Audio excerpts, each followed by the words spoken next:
是公司第一台，刷落来请收看咱的新闻。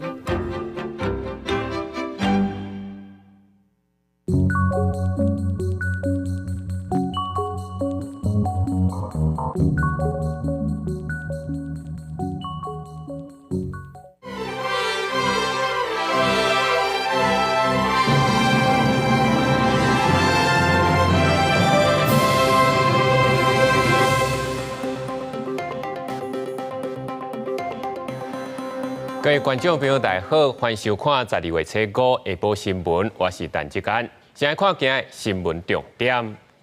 台北一个女大学生谢哲君所去拄到一个学里长，甲摸大腿性骚扰，伊嘛已经录影来提告。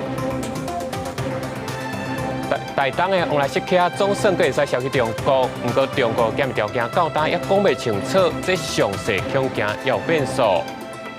黄批评变数并无清气，代替明年6000万清洁挂包医生，互立委提案冻结，要求提出改善报告。新闻一开始，先关心台北这群最近又搁传出性骚扰案件，讲有一个女大学生对德贵站开始坐，就拄到一个学里长甲摸大腿，佮硬要共砍。这受害大学生第一时间嘛已经录影来报案，而且提告讲绝对袂和解。拖行李箱谢哲君，隔壁一个老先生向伊大腿是一直摸，佮愈来愈大胆，在大家目睭紧紧之下，直接伸手，想要将手砍起来。性骚扰讲来就来，女乘客强忍在艰苦，录影自保。那阿北就是时不时摸一下，摸一下。那因为他没有遇过这样的情形，所以他也不知道这是什么状况。其实他心里是有压力的。他说他很不愿意看到那个手机里面的那个阿伯，他觉得很恶心、很可怕。这受害女大学生顶礼拜三放学了后，伫淡水站上车，坐稳才过无几站，边仔破坏做一个查甫人，为伫位站开始，伸手一直摸，一直甲被害者面款泄露落车进前，伊拢无收手。目前警方已经接到报案在调查当中。根据今年统计，北捷牵涉性骚扰已经超过20件。他基本上社会经验也没有那么丰富，但是我们还是要肯定他非常的冷静，因为他知道先做一个录影收证。如果是可以现场举发的话，那大家或许可以协助站务人员，也可以积极的介入处理。查甫囡仔收证自保，立心基金会互伊正面的肯定，也建议比起事后报案，迄时阵马上通知警方协助查甫警员，才早一步将嫌犯送办。佮建议在院内底第三人见义勇为，直接或者是间接协助，互被害者脱离性骚扰的敌对气氛。记者综合报道。再来看台中有一个姓洪的查甫人，靠通讯软体佮网络来交女性朋友。最近佮收到对方破病断院的相片，就去银行讲要汇钱来佮救济。结果警方一下看，才发现讲这相片根本就是用电脑 AI 假做的，伊才知影家己已经被骗去。58岁洪姓男子日前到银行，指明要汇款7万块医药费，予可是女网友。行员烦恼是爱情诈骗案，通报警方到现场。洪男出示女网友的身份证截图，关键雄雄发现证件是 AI 合成的相片。这是假的身份证啊！我帮你一查，查得出来的话。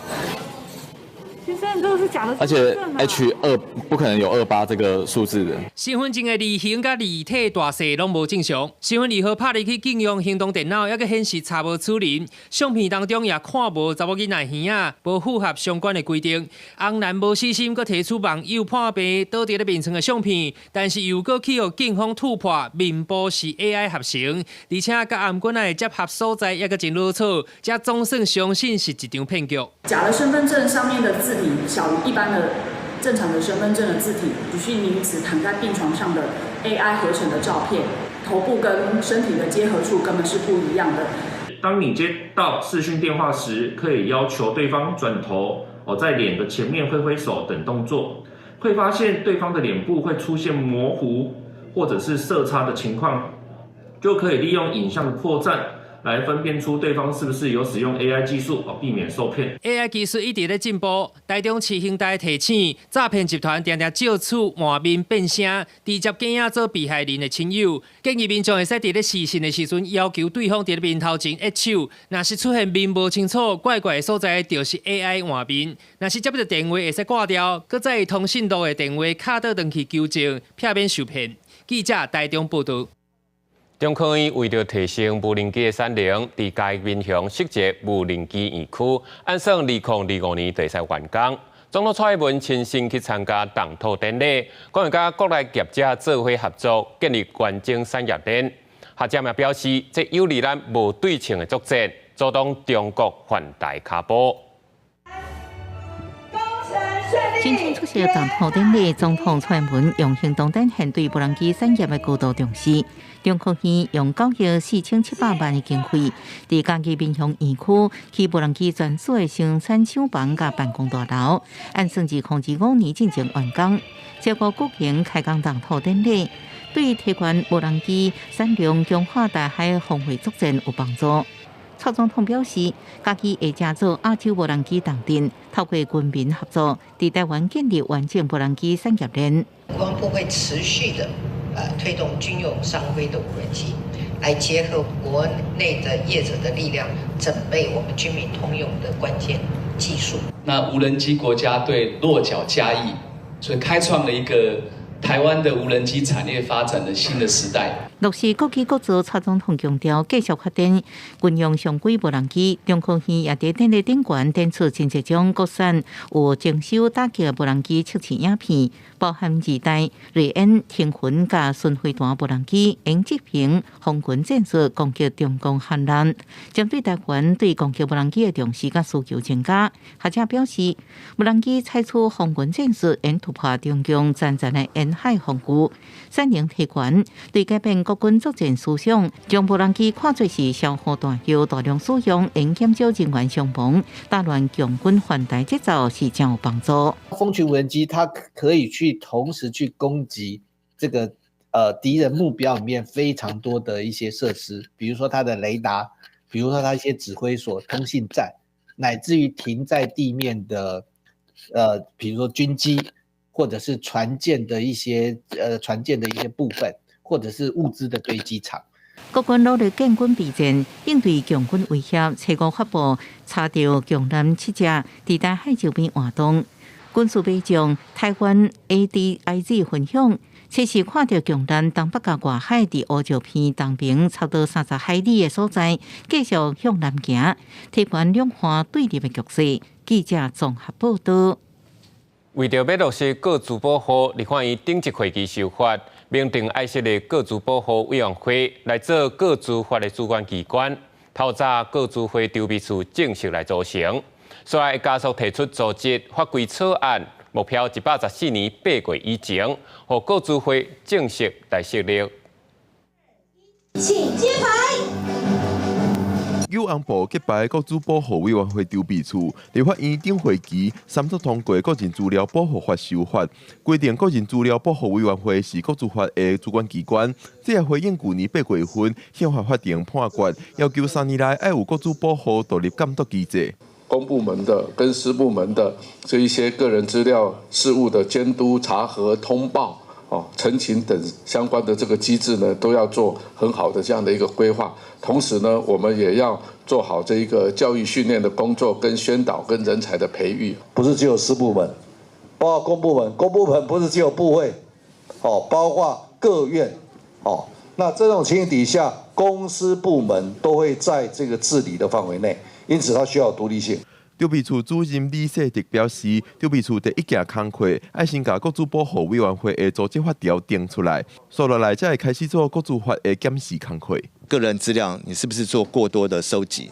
好，那這個收集的過程裡面，它的合法性如何去彰顯？比如說當事人的同意的機制是如何做？我們可能不是有單純只有去注意到說安全維護不要外泄，我們還有其他的更多的更涉及到個資法的議題。目前籌備處有4個業務組、3個輔助單位，目前預算通有36個人，未來會增加到89個人。去年宪法法庭判决，上晏爱伫2025年8月12进前完成各自独立监督机制。李世迪讲，刘秘书会拍拼，希望通达成目标。记者郭苗水台北报道。即马大选咧要到，最近中国各种介入人选举的事情是愈来愈多。外交部长吴钊燮是搁再强调，中国利用军事、假消息、非法金流等手段，就要分化台湾社会，影响咱的选举结果。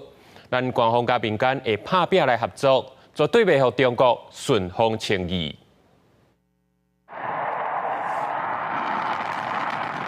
为中国官方媒体影片演看到，甘肃九泉卫星发射中心执行火箭在卫星升空画面。咱国防部马上指出，这火箭飞行的路线朝印度洋方向，而且关渡伫大气层外，对台湾无危害，显示随时拢注意中方的动态。即马2024年大选就要到啊！外交部长吴钊燮搁一摆指出，中国继续利用军事经济这手段介入选举。It is using military threat, economic coercion, disinformation campaigns, and illegal financial flows to try and shape the outcome of our election. We should not let authoritarian China get its way and then get away with it, whether in Taiwan or anywhere else. 参加台湾民主实验室举办的中国影响力网络年会，吴钊燮讲到，台湾逐工面对中国的假信息干扰，官方甲民间组织的努力反制。来台参加各国专家是对咱如何面对中国威胁。日本前众议员兼夏志英里是分享，日本人认为台海安全甲国安切身相关，也安尼调悬各方预算。The Taiwan crisis is seen as a crisis for Japan. We should use Japan's capability against Chinese forces on the way to invade Taiwan. The discussion has started. And considering that if something very serious happens to Taiwan, it will be Philippines next. The Philippines has changed its policy towards China the past few years. 대만 해협에서의 전쟁이라든가 이런 것에 대해서는 반대하는 입장이고요. 동북아의 평화를 위해서 또 안정을 위해서 역할을 해야 된다고 생각하고. 菲律宾众议员讲，美国政府也调整对中国政策，希望降低冲突风险。另外，为南韩成为脱北者的议员，李胜浩表示，台韩拢是民主国家，彼此经贸来往密切，高度关心区域的和平稳定。记者综合报道。备战总统大选，国民党透早是提出企业减税、劳工加薪的政策主张。今仔小美琴的国际政绩，赖清德是讲无需要去做认知作战。另外，校友仪办公室是针对前立委区家顶人提过散布不实的言论，强调若有人继续散布，绝对来一个告一个。点出政策重点，民众党郭文哲早起开劳动政策记者会，提出四大主张，包括以减税的方式鼓励企业赚钱、劳工加薪、友善环境、保障劳权、年金改革、加招募人才、人权立国。过去20年，台湾 GDP 成长很多，可是实质薪资没有成长，所以从数字上就知道，老板赚的钱没有给员工分享。年金改革还是要面对的。2017年说要处理，后来就没处理了，啊，现在摆到现在，那现在更难处理了。为总统大选铺排，民进党赖清德骨力走基层拼陆战，一透早到新竹湖口显圣宫拜拜祈福。针对副手萧美琴的国籍议题，赖清德批评无需要认知的作战。萧美琴也强调，希望参选的资格用法律来判定。一些认知作战或假消息来攻击对手，我觉得这个是不好的事情。萧美琴本身，她并没有双重国籍，她也没有放弃中华民国国籍，这个事情也已经经过中选会的确认。那力定赢也为能源议题互相比拼，国民党侯友宜去台南批评供电会带来热岛的效应。不过赖清德说讲，唔通为着选举利益，甲人做记号。针对前立委区家顶人伫网络节目口说侯友宜是有牌的贼头，侯友宜办公室12月初5去北检市电联提告。那当天的直播节目上，毛嘉庆还有邱毅两位在直播上影射，直接说侯友宜他是有牌照的贼头，影射侯友宜他是透过黑道巧事情获得财富的来源，这些都严重的诽谤到侯友宜市长以及我们侯友宜的总统参选人。侯友宜办公室各区嘅毛家庆等等4个人，行为涉犯总统、副总统选罢法，为着互人败选、散播谣言，刑罚加重诽谤。也佮强调，若准佮有人散播谣言，总部来一个告一个，期待大选会当回归正式的辩论。记者综合报道。咱的往来食客，中国已经禁止有2年多。但有消息讲，今日有一批台东的往来食客要对高雄出口销对福建。台东县政府冇证实这项消息，不过农业部表示，中国到今也未紧甲检疫条件讲好清楚，是毋是真正会当入去到中国，恐惊要变数。大粒国水的台东往来食客，真正去互中国以甲通为理由禁止进口。经过700多天了后，重新搁销去中国。即马传出头一批伫初5已经装柜再去高雄港，会销去福建平潭。台东县政府真低调证实，这是甲学术、贸易商也有农民做伙合作的成果。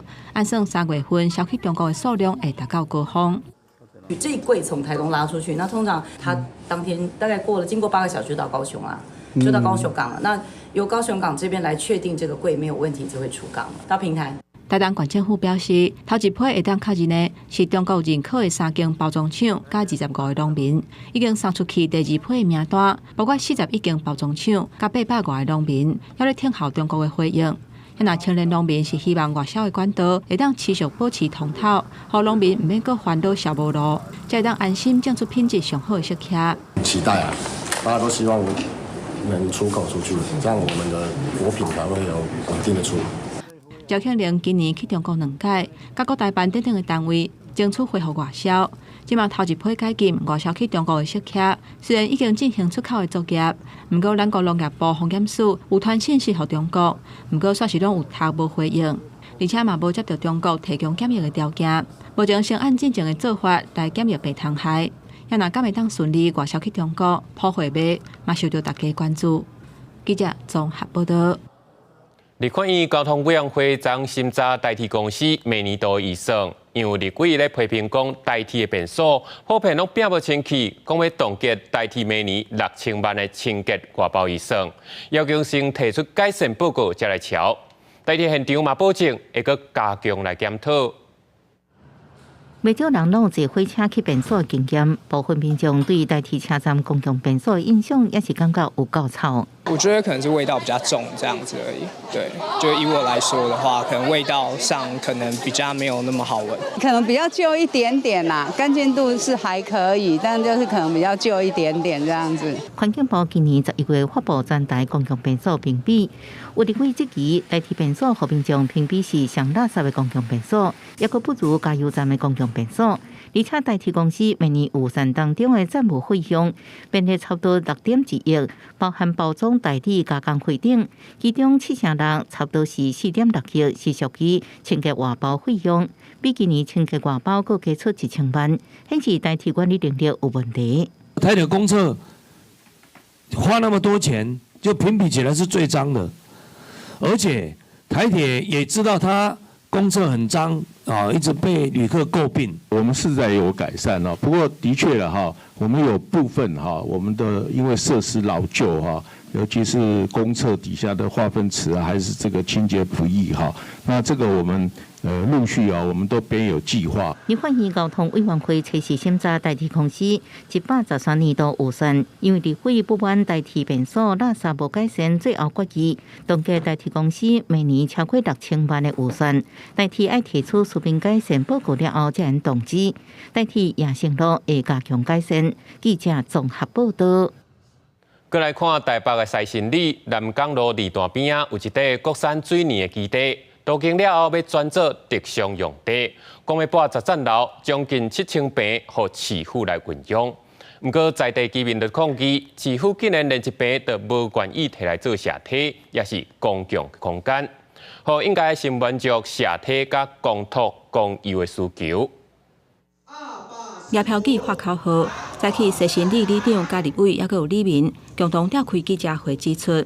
台北市南港路2段，也就是西新里全国加油站边啊，国产水泥基地，透过都市更新为工业地转做是特商用地，花贵10层楼要7000平互市府，不过市府竟然完全无用来规划社会主体甲任何的公益空间，全部要予卫生局做办公室，欠缺周知的考虑。他们的办公室就在跟市长同一栋的市政大楼里面。那你究竟为什么需要7000平的楼地板面积？有公托公用的需求，有里民活动中心的需求，社宅的需求都提出到市政府的，为什么视而不见？里长表示，这个案虽然在103年办公听会，却敢若有8个人参加尔，而且会长的干部内底，湖北市府的土地除了提供予卫生局做办公室以外，还佫按算规划南港区、健康活力园区、照护区等卫生机关设施。提供市府公营主体使用，想要到即马煞是船过水无痕，保有市府112年才打动工的基地，完全也有分配空间，甚至是变更设计的机会，都要赶紧重新检讨7000平空间的分配，优先满足社会主体、公立托儿所、幼稚园等等的需求。那因为一些财务上的考量，所以呢，我们就是跟这个国产实业一起来合建，然后来分成这个用地，因为既然要捐赠给市政府，所以当时在府方的讨论的时候，就盘点给这个卫生局来做使用，所以这个背景是在103年到104年的那个时间点。你当年就是便宜行事，才会造成了我们今天这各局处在这边抢空间。市府教育局嘛讲，这个区域确实有社会主体的需求，针对社会主体基地，除了这个会勘以外，有类似的基地爱开发，嘛会配合参与去做。记者综合报道。工厂管理辅导法修法了，有部分无登记的工厂会使申请就地合法。不过有公民团体就批评，这伫咧农地内底工厂，可能会造成农地污染甲消防困难。要求经济部该爱提供辅导金等等的机制，或者的工厂较紧刷走，避免佮造成农地破碎等等的问题，继续来恶化。中央地方要积极。中央地方要积极。化口号要求政府积极处理违章工厂滥散分布的问题，因为工厂管理辅导法3年进前完成修法了后，规范今年3月进前爱交工厂改善计划，若完成改善，应暂时摕到合法。公民团体认为，这分布在农地当中的工厂，稳重消防救灾困难等等的问题。你们可以想象，农地上有许多的零星工厂，这些工厂它会造成什么问题？它会造成黑烟，或者是它的废水排入了农田，它就会造成这些农地的污染。大部分的这些农地违章工厂，他们在农地里面，这些农地道路非常的狭小，而且泥泞，严重阻碍我们大型消防车的进入。公民团体指出，目前正式进入合法定数的农地违章工厂有23717间，呼吁经济部对监督地方政府的力头爱加大，引导军事区周边的滥散无登记的工厂刷走。是要严正的呼吁说，经济部的产发署，你不应该再如此的置身事外了，这是你应该要做的工作，所以你应该要更积极的去建立跟推动未登记工厂的群聚的政策。公民团体认为，透过提供辅导金这诱因，或者工厂刷走，不只能增加工厂居住地区的开发成效，也避免滥散分布，造成污染，防止救灾风险的增加，甲农地破碎问题继续恶化。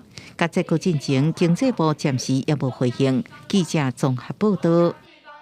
国际上要紧来看到前香港众志副秘书长周庭，昨宣布讲为着自由的生活，这一世人拢无可能去转去香港。香港政府即嘛去警告，讲要重新来抓捕。中国外交部嘛大声批评，讲违法犯罪一定会受到处分。I would say that what I want is actually just to live freely. 此时接受加拿大广播公司 CBC 的访问，伫17月初3日前，甚至这一天，宣布大概一世人拢未转去的香港周庭，明白表示，过去3年，大家拢烦恼什么时阵会互港警破门逮捕，未来梦想就是自由生活。啊，不过，就伫周庭决定去保留伫加拿大了后，港府马上警告周庭会被重新逮捕，北京当局也讲违法犯罪一定要受处罚。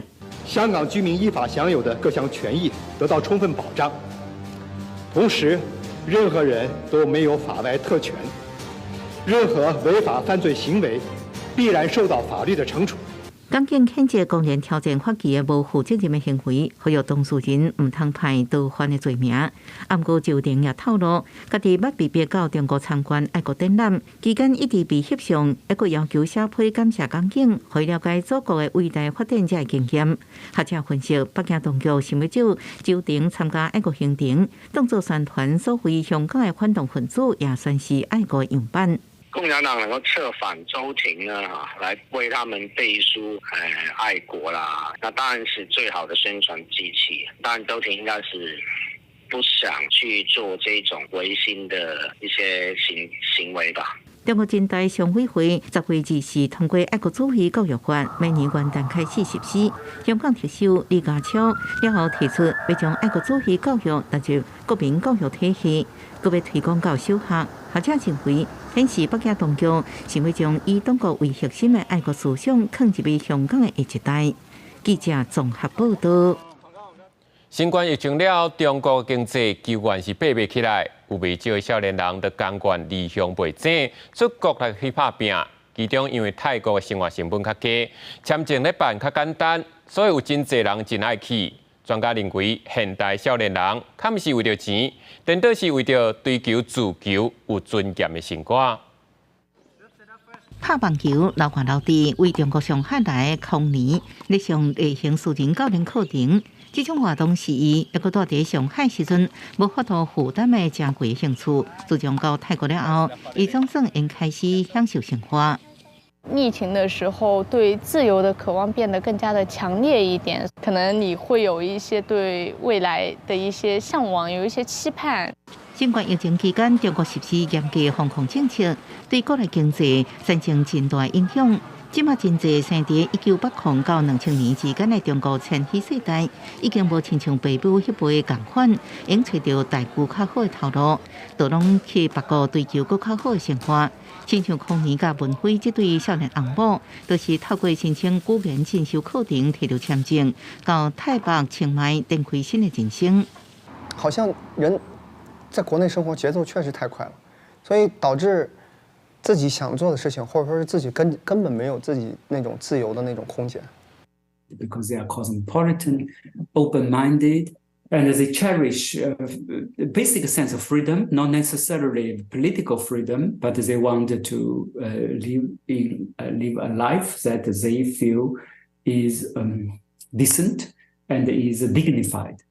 路透社指出，在中国社群媒体微信，移民这个名词正做热搜。今年初1月底，移民泰国甚至一天有30万搜寻的次数。因为比其他国家，中国人申请泰国学生签证是较简单。专家指出，这受过教育的中国少年人，未亲像过去的中国移民追求财富共款，是会找到属于家己的人生方向。公司新闻杨干编译。今日另外一边，热带气旋米冲扫往印度的南部，气象官员也对部分地区发出红色警告，上无已经造成5个人死亡。南部的大城清奈有社区互大水给引起，沿海地区已经撤离将近7000人。车浸水袂叮当，导致连滚板起热带气旋米仓扫过印度南部较低地区的坦米尔纳都邦、安德拉邦居民被命令撤离。气象官员已经向部分地区啊学校发出红色警报，至少4个地区学校甲银行测试测5 2天关起来。南部大城清奈真侪社区被大水淹去，新格尔帕图一堵壁倒去，1人死亡。Heavy water stacked on the road.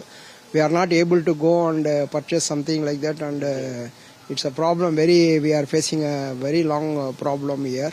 印度上坡型的机场之一，清奈机场测试因为跑道淹水关起来，米仓风速上悬，每点钟110公里。过去24点钟，带来强风暴雨，互当局发布大雨大风警报。Many places recorded heavy to very heavy, and 1 or 2 places extremely heavy rainfall also occurred.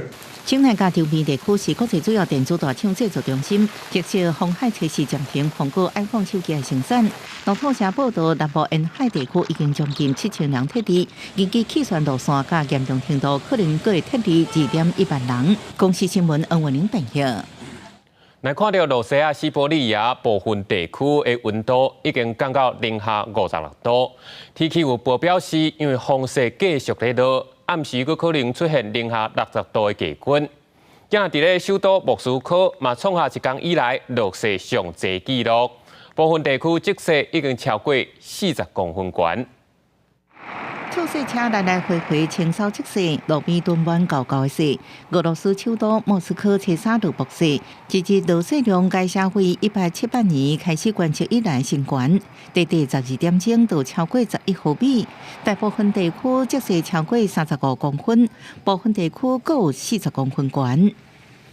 Я вспоминаю, столько много снега, 50 лет тому назад я родила сына. В этом году ему 50 лет, вот вчера исполнилось. Естественно, хотелось бы, чтобы техника наша работала чуть-чуть получше, очищали улицу чуть-чуть получше. Но в целом все равно снежок нас радует. 气象学家指出，拜节落雪是因为欧洲南部顶礼拜形成的强烈气旋所致使，受强风影响。莫斯科当局发布伽马式警报，会继续到拜日早起。莫斯科三大主要机场至少有54个航班延误，5个航班被迫取消。俄罗斯最近天气真寒，西伯利亚地区气温落到零下50度，东北部川纳、奥伊米亚康各是降到零下56度，创下当地纪录。有民众表示，骑车搁比单车较温暖。 Намного теплее, чем стоять на остановке, это во-первых. Ну и во-вторых, заменяет физкультуру, зарядку утреннюю. 雅库茨克是萨哈共和国首府，伫莫斯科以东5000公里，全境拢是运动图。这几年因为气候变化，已经真少出现安尼零下50度的低温。不过气象学家表示，雅库茨克的低温可能继续到这周末，附近马扎丹地区未来几天也可能有同款的低温。国视新闻陈伟珍报道。 全球碳排放创新高，预估今年就会达到368亿吨，最后拢是中国甲印度咧排，也佫有气候的问题。虽然今年有超过20个国家使用化石燃料的排放量有较减少，不过在整体增加的趋势，究竟是压袂落来。伫咧北京路行，空气真歹，看袂啥清楚，真侪人出门拢会挂喙烟。 因为2023年中国化石燃料的碳排放量比前一年增加4.58亿吨，占全世界31%。今年全世界碳排量创新高，估计到年底会到368亿吨，是40年前的2倍，一年增加3.98亿吨，而且主要拢集中伫中国、印度加气候原因。India is up by 8% this year. China is up by 4%. US is down by around 3%, and EU by around 7%, a bit more, 7.4, I think. I need to check the numbers, but so essentially, US, EU declining, India, China increasing, rest of the world, small increase as well. 若是国家的土地使用变化原因，今年的碳排量更加会到409亿吨。美国虽然是世界上上大的排放国，但不现照着关燃煤电厂、燃料转化加再生能源，和煤炭的使用量减少18.3%，已经到1903年的水准。除了印度加中国，全世界其他地区的化石燃料碳排量减少4.19亿吨，其中欧洲减少2.05亿吨，美国减少1.54亿吨。正伫咧举行的 COP28， 重点也放伫咧2030年全世界减碳43%的目标。The growing emissions year on year are responsible for climate change, and as long as they're not brought down to zero, then the warming is going to continue. We have seen some progress, but the progress is at the moment not substantial enough. 联合国报告指出，若是将暖化控制伫咧摄氏2度以内，全世界温室气体排放量就要伫咧2030年降28%。若是要控制伫咧1.5度以内，就要大幅度减少42%的温室气体排放量。公视新闻陈伟林编辑。警政署发现宜兰县警察局内部疑似警察甲不法的分子咧密切往来，昨是派人去到宜兰县警察局去搜索，而且带走交通队细楼的警察甲侦查队社区的小队长。检察官核实了后，认定违反个人资料保护法甲泄密罪，分别以5万甲3万来交保。本案是警政署侦办案件时发现疑似有本局员警与不法分子交往过从甚密是否有泄露个资的情事，所以报请这个宜兰地检署检察官指挥警政署、督察室、政风室及本局督察科组成专案小组，共同侦办。根据了解，这个姓刘的警察伫咧做警察队长的期间，有甲社区的小队长来强势，疑似违规去查人的资料，涉嫌涉密罪。昨警政署分2路去搜索，清查当事人的手机甲电脑，送到宜兰地检署核讯，分别以5万甲3万交保。检方表示侦查不公开，无过进一步来说明。过来看到台南安平的一个免费停车场，昨发生火烧车意外，现场有2台轿车互烧起，2台车报毁，加在是无人受伤。今详细导火原因，过来调查。安平一处免费的停车场内面，适合暗时10点左右，常常有车辆起火燃烧，甚至佫烧到边仔的车辆。有民众发现了后，赶紧通报消防队，以消防队员汇报了后，赶紧到现场灌水求救。是好在在火势15分钟内就拍花。我女儿她住在那个对面栋，她一直往底下看过来讲，你在后面停车场火烧啊，就是会放跑啊那样。现场无人员伤亡，共4部车辆遭波及。车好好的停伫停车场内面，哪会起火燃烧？车主嘛出面表示，伊适合暗时前往车顶捡物件，但无受到既然起火燃烧。好在在当时人无伫车内，后小警车清拆嘛无人受困，甲伤亡的情绪。25号一透早，但是消防局火调科嘛前往现场来火场鉴定。我就徛边啊，我都唔敢看，因为我火出大，突然间倒火起来，我嘛唔知什么原因啊。所以你即摆咧鉴定，我嘛是。像这我真正我嘛唔知什么情况。有冒烟之后，他准备拿灭火器查看的时候，就整个大量烧起来，他马上就报案。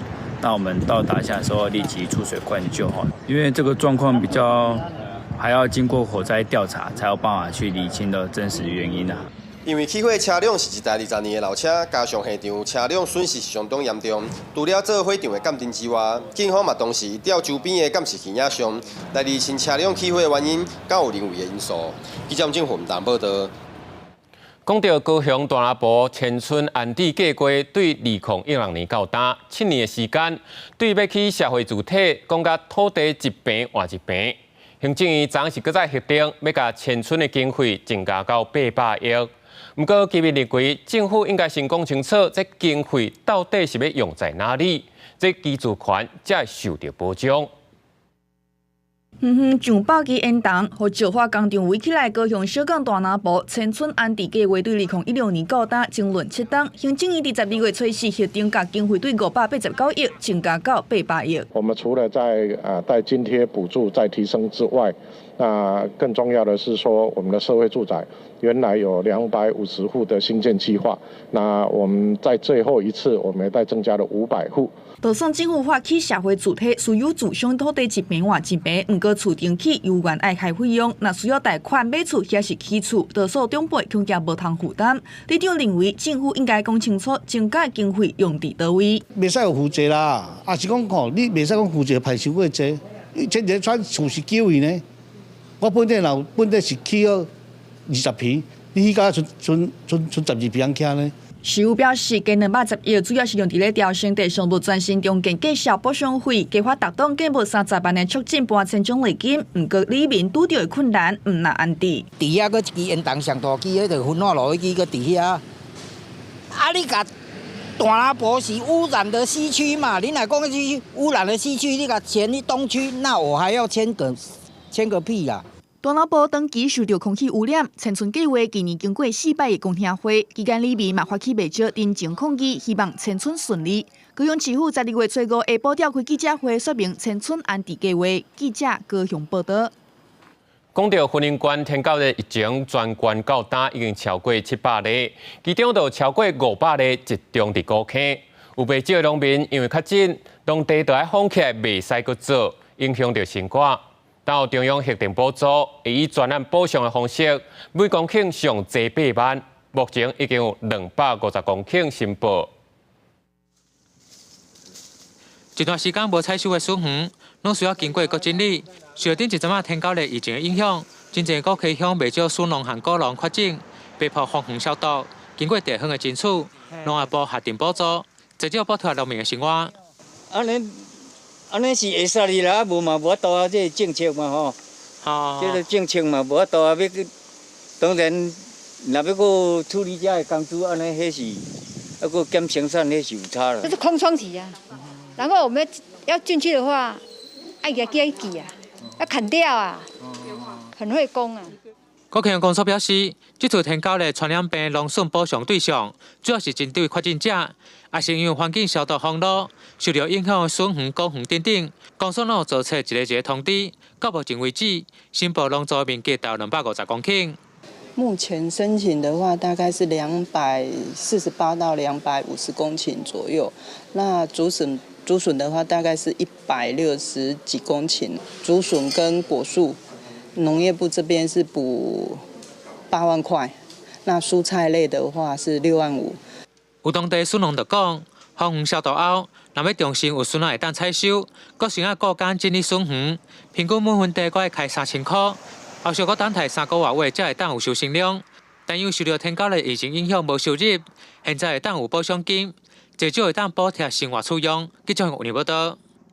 今仔讲到宜兰的东山老街，虽然嘛算是观光地区，不过因为真侪店家做生意真早就休困，暗时也是规条街啊拢总压眉毛。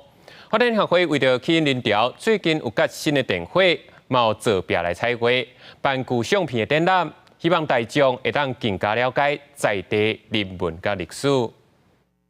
暗时行到东山老街，伊人看到路边有电火细节，表面也有彩色的画图。因为这普通时暗时店拢休困，路口暗无啥人。东山老街形象相关发展协会用电火加彩绘要活化老街。但是呢，照明不够，所以呢，我们就想说，那我们可以营造一个氛围，就是晚上你可以夫妻2个或者带个孩子出来散步的时候有安全感。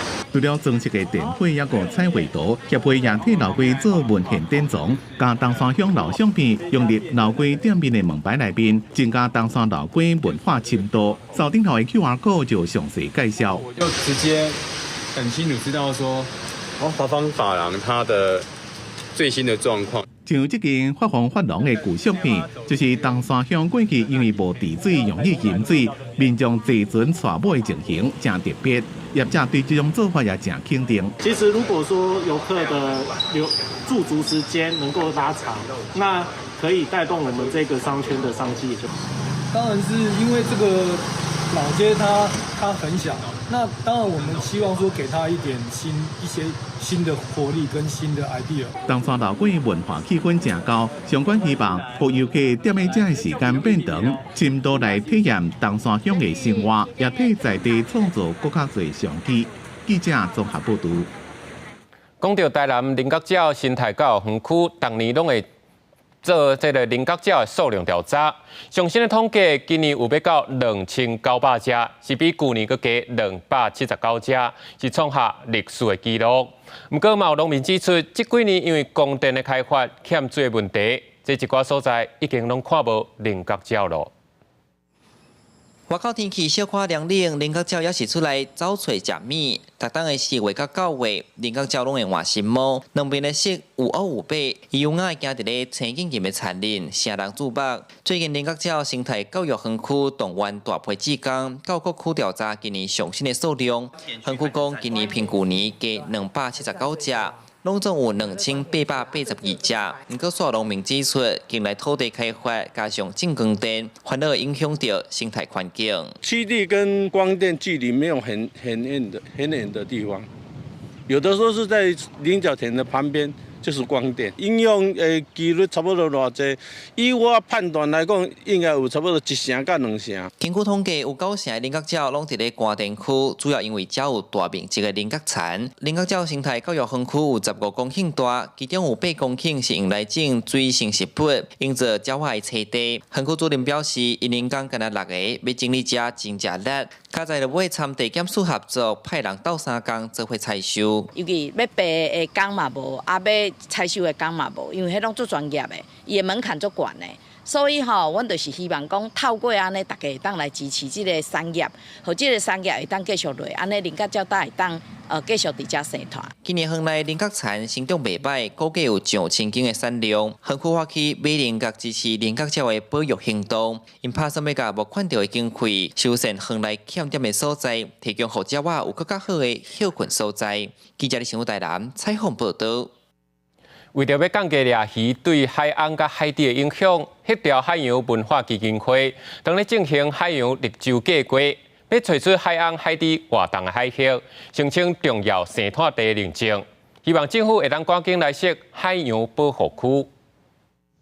台湾东部海域是鲸豚重要的栖地，不过因为有乌条海流，所以渔业活动也真多。人类伫海上的渔业活动，拢会对鲸豚造成一定影响。为保护它，就要找一个未被干扰的海域。我们希望帮这个鲸豚的生态，他们有一些重要的区域，把它盘点出来，比如说繁殖啊，或者是觅食啊、休息这些地方是很重要的。那如果这些地方确立的话，有没有可能我们在这边定一些管理的规则，跟渔业的活动可以做出一些区隔？这项叫做海洋绿洲的计划已经执行3档，调查记录船只的活动、海洋本数、甲渔业的作业范围甲方式，并且找出海洋动物重要栖地范围，要向国际自然保护联盟申请认证。让台湾这里的资料可以去申请 IUCN 的这个 IMMAS 海洋哺乳动物重要栖息地的一个认证。那希望透过这个认证，可以帮助我们加速，就是台湾这样子的推动，就是能够让划设保护区的策略，它能够是尽早达成的。根据调查，伫花莲海域鲸豚的种类大约有20种，对中小型的海船海猪、佛氏海猪、灰纹海猪。到大型的海岸、须鲸、抹香鲸，拢常常出现。有当时啊，附鲸进来。这么上重要就是安怎让这款鲸豚会当安心来遮洄游。记者综合报道。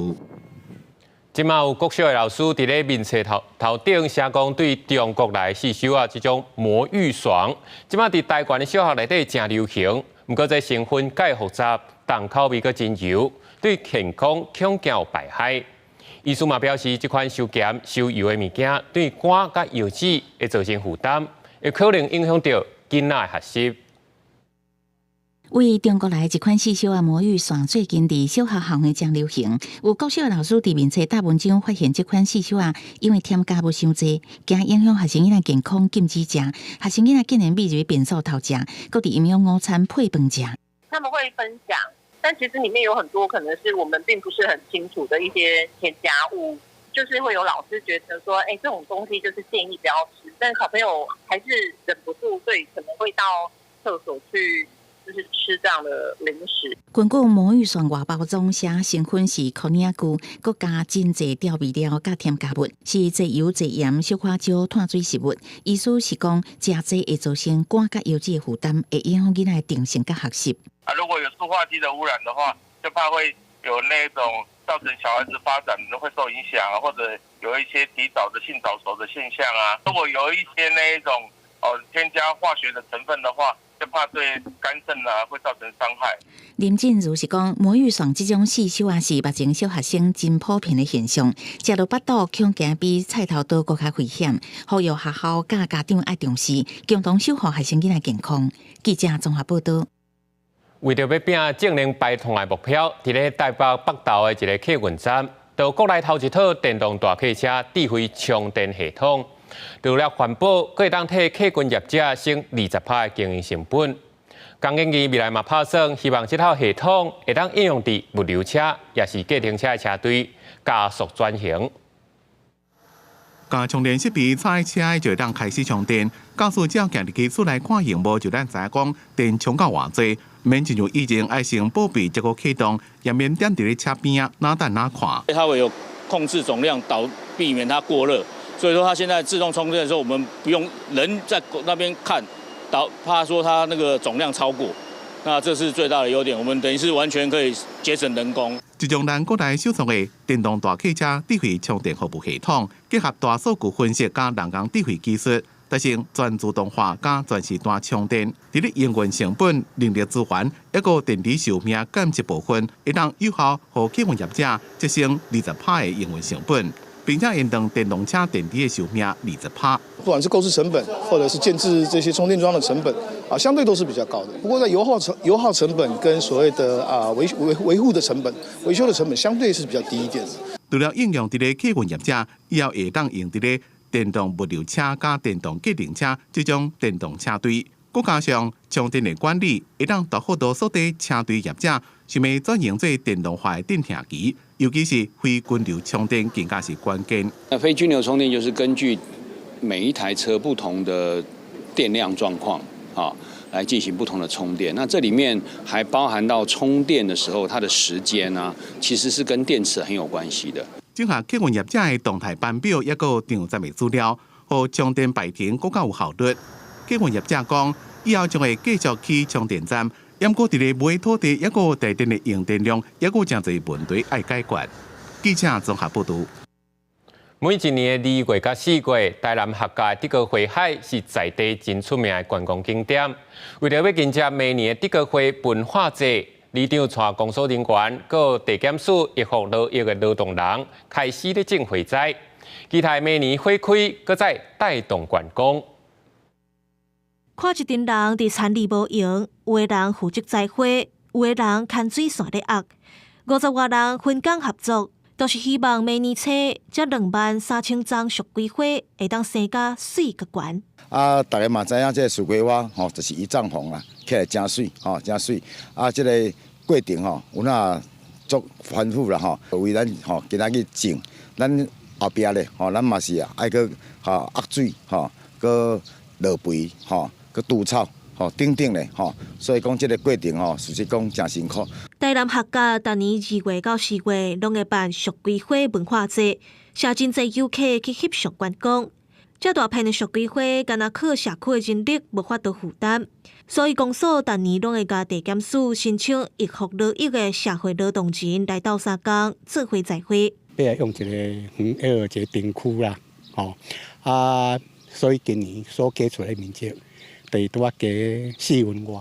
当然，这个花期的花虽然是拢同款，但是咱是用一个花样的变化安尼啦，今年的我那多元化啦，像有万寿菊、波斯菊啦，红梨啦，粉萼鼠尾草，加咱的鸡冠啦。客家玫瑰花文化节成功推动在地观光，明年是第11年举办啊。社区嘛要配合台南建成400年的活动，这花海范围会搁较宽，嘛按算有多元的新规划，游客会当好好期待。记者综合报道。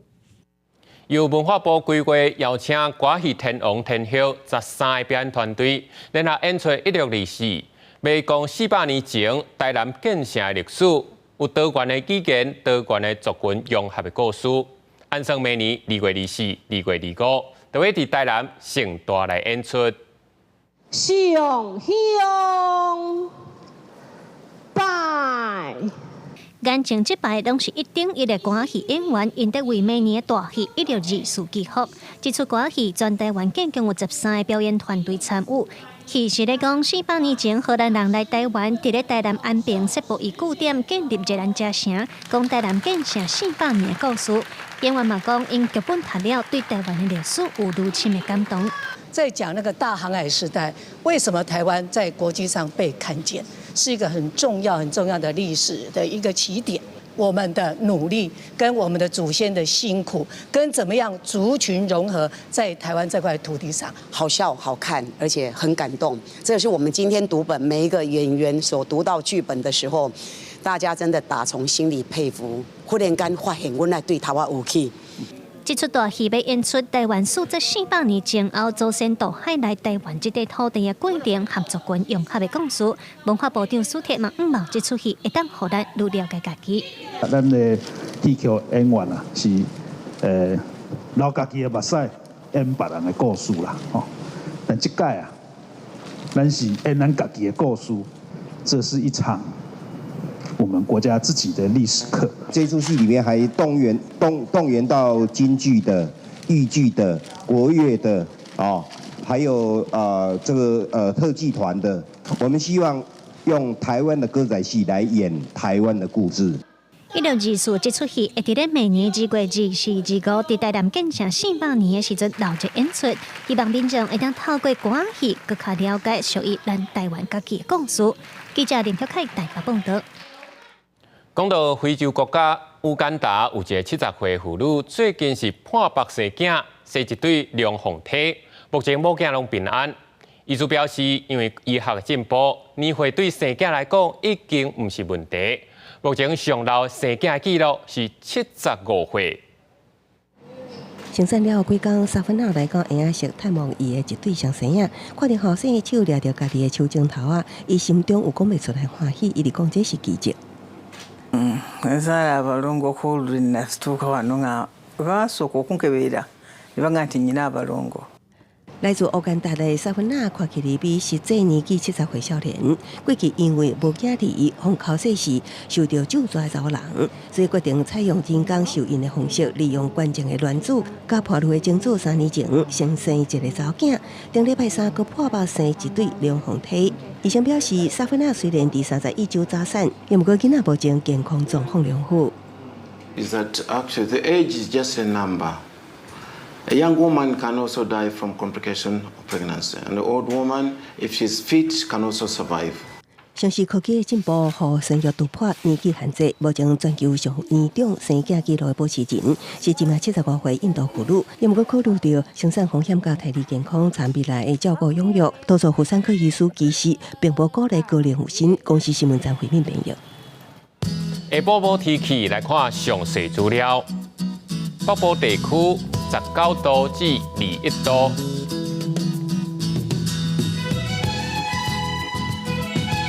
中部地区18度至25度，南部地区22度到29度，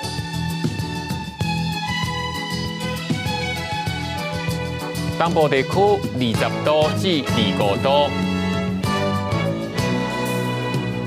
外岛地区16度至23度。